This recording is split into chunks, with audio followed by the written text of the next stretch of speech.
Hi friends, చేపలు అయితే ఇలా కోసి ఎండేస్తాం. నేను చూడండి ఫ్రెండ్స్, ఎలా కోసి ఎండేసాము.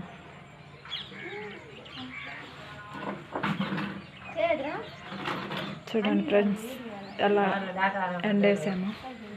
అది వచ్చేసేసి మోసి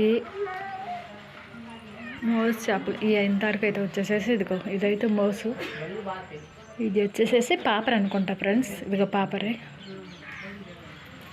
చూడండి ఫ్రెండ్స్. హాయ్ ఫ్రెండ్స్, ఈరోజు ఇక్కడికి ఎందుకు వచ్చామో తెలుసా? మనం మా వదినది అయితే ఎండు చేపలు ఎండేసినారు, వాటిని చూద్దామని చెప్పి బిల్డింగ్ మీదకి వచ్చాను. చూడండి ఫ్రెండ్స్, ఇవి వచ్చేసేసి రొయ్యలు చూడండి ఫ్రెండ్స్ ఎట్లా ఉన్నాయో. బాగా అయితే ఎండిపోయాయి. ఈ పక్క వచ్చేసేసి చేపలు ఉన్నాయి. చూడండి ఫ్రెండ్స్, మనం కొనుక్కోవాలంటే చాలా రేట్లు పడతాయి ఫ్రెండ్స్. అందుకని